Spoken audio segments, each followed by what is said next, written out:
আসসালামু আলাইকুম, good morning everyone, শুভ সকাল সবাইকে। চলো আজকে আমাদের এই গ্রামে থাকা যে কতটা শান্তি ওইটা তোমাদের দেখাবো। এটা আমার বাবার বাড়ি, এটা দুয়ারের সাইড আমাদের। তো আমি ঘুম থেকে উঠেই ভাবলাম যে আমি আজকে আমাদের দুয়ারের সাইডটা শ্যুট করব। এখনো দুয়ার টুয়ার কিছু ঝাড়ু দেওয়া হয় নাই, কিন্তু তোমাদের আমি একটা জিনিস দেখাবো। চলো, গ্রামে থেকে আসলে কতটা শান্তি, নিজের বাসায় মানে কত কিছু ফ্রেশ পাওয়া যায়। এই যে দেখো, ফ্রেশ দেখতে যায় কেউ আবার বমি করে দিও না। দেখো মাশাল্লাহ, সেই মাশাল্লাহ বলবা।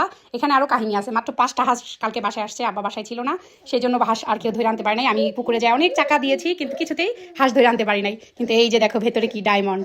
কেউ আবার ডায়মন্ডের হাগু দেখে বমি করে দিও না, কিন্তু ওই যে দেখো হাঁসের ডায়মন্ডগুলো, এগুলো এখন আমি সব হাত দিয়ে বের করবো। আমি কিন্তু মানে নিজে দেখতেছি ফ্লাশ দিয়ে, তাই তোমাদের সাথে শেয়ার করতেছি ভিডিওটা। আর ভয়েস ওভার দেওয়ার সময় তো আমার বেবি করতেই থাকে। তোমরা সবাই সে মাশাল্লাহ বলবা, কেউ বিরক্ত হও না। এই দেখো আমি লাঠি ঢুকাই দিছি যে আমি বের করব, কিন্তু আমি তো বের করতে পারতেছি না। পরে আমি একদম ফ্ল্যাশ লাইট দিয়ে ভিডিও করতেছি আর তোমাদের সাথে শেয়ার করতেছি। আমি এখন একটা একটা করে হাত দিয়ে বের করবো।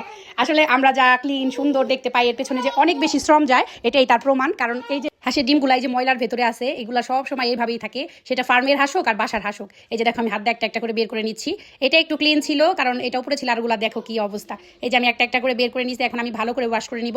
আমার আসলে হাতে একটা পলি দিয়ে এগুলো বের করা উচিত ছিল।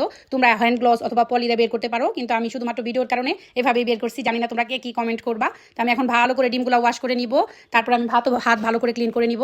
আমি মানে চাচ্ছিলাম নাস্তা বানানোর আগে আজকে তোমাদের সাথে এই ভিডিওগুলো শেয়ার করি, যে আসলে গ্রামে থাকা অনেক শান্তি। নিজেদের বাসায় হাঁস মুরগি পাইলে এগুলার ডিম খাওয়া যে কত পুষ্টিকর, ফ্রেশ। কারণ এই হাঁসগুলাকে কোনো ফিড খাওয়ানো হয় না, কোনো বাহিরের খাবার খাওয়ানো হয় না। বাসার ফেনা কুড়া ভাত এগুলো খায় এগুলো বড় হইতেছে। আর আমাদের পুকুর আছে, পুকুরে থাকে। আর অলরেডি 7টা হাঁস কিন্তু পুকুরে রয়েছে, এগুলো কিন্তু আমি ধরে আনতে পারি নাই, কারণ আমি অভ্যস্ত না। আমার আব্বা ওগুলো সব নিয়ে আসে আম্মা অসুস্থ হওয়ার পর থেকে। এই তো আমি আমার ছেলেকে দেখাচ্ছি, বলতেছি মাম্মা দেখো কি নিয়ে আসছি। আমার ছেলে দেখে খুবই খুশি হচ্ছে, সে আমার কোলে আসবে। সে অনেকক্ষণ ধরে একা একা বসেছিল। এরপর আমার ভাই উঠে বললো যে আপু নাস্তা কি আজকে কিনে আনবো। দেখে যে আমার ছেলে একদম আমার পা ধরে রাখে কান্না করার সময় আমি কিচেনে থাকলে। পরে আমি বলছি না, আমি রুটিটা আগেই বানায় ফ্রোজেন করে রাখছি, বের করে তোমার সেকা দিব, আর ডিম ওয়াশ করে আনছি, পুষ করে দিব। পরে আমার ভাইয়ের মানে ভোরে ক্ষুধা লাগছে, ও মর্নিং ওয়াকে গেছিল। সবার আগে আমি আমার ভাইকে নাস্তাটা রেডি করে দিচ্ছি। দেখো একদম ফ্রেশ ডিম পোচ করে নিচ্ছি। আমি একে একে 4টা ডিম পোচ করে নিয়েছি। আমি 2টা খাবো, আমার ভাই একটা খাবে, আমার মা একটা খাবে, কারণ আমি অন্য নাস্তা করবো না। তারপরে এই তো আমার ভাইকে নাস্তা দেওয়ার পরে আমি কফি বানাই নিচ্ছি। আমি তো প্রতিদিন ব্ল্যাক কফি আগে খাই, তো আজকে ভাবলাম মাকেও ব্ল্যাক কফি দিব। মা একদমই মানে দুধ চা খেয়ে আব্বার সাথে অভ্যস্ত, দুধ চা চিনিটা খায়, তাদের ডায়াবেটিস, এরপরেও কিছুতেই শোনাইতে পারি না। তো আমার ভাইকে নাস্তা দেওয়ার পরে, আমার ভাই নাস্তা শেষ করার পরে মা আর আমি নাস্তা করবো, সাথে আমার ছেলের লাক্সটাও আমি গুলাই নিছি, যে আমাদের নাস্তা শেষে ওরে এটা ঠান্ডা হলে খাওয়াই দিব। তো আমি ডিম দিয়ে ভাবলাম অর্ধেক পরোটা খাই। আমার রুটি একদমই পছন্দ না, তার মধ্যে মানে আজকে সবার সাথে একটু খাইতেছি, যেহেতু আমি ডিম দুটোটাই খাবো।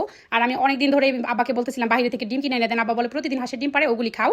তো এভাবে একদিনও খাওয়া হয় নাই, তা ভাবলাম আজকে একদম 2টা খেয়ে ফেলি একসাথে। আর হাঁসের ডিম আমার খুব পছন্দ। একটু নাস্তা করার পরে এই যে আমার দাদু চলে আসছে। উনি আমার দাদু আমার মাকে উনি গোসলও করায় দেয়, খুবই সাহায্য করে। দাদু আমার জন্য সকালে এত ইয়ামি খাবার নিয়ে আসছে। কিসের ডায়েট কিসের কি, একদমই বসে যাবো আমি এখন। এই যে চালের পাতলা পাতলা চাপটি, আর দেখো কি সুন্দর করে বানায় আনছে দাদু। আসলে কিছু মানুষের ভালোবাসা একদম নিঃস্বার্থ থাকে। কালকে বলছিলাম দাদু ওই পাকা মরিচগুলো দিয়ে আমার ভর্তা খাইতে মন চাইছে। পরে বলে কি তুমি সব তুলে দাও, আমি তোমার জন্য রসুন টসুন দিয়ে দাও, বানায় আনবো। এই যে দেখো রসুন পেঁয়াজ বাদাম দিয়ে দিছিলাম, আর হলে আমাদের গাছের পাকা মরিচ, দাদু ওগুলা দিয়ে চাল বাইটে নিজে কষ্ট করে এতগুলি ভর্তা আর এই চাপটি বানায় আনছে।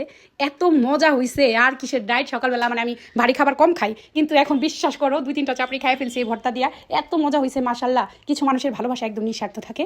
ভালো থাকো সবাই, আল্লাহ হাফেজ।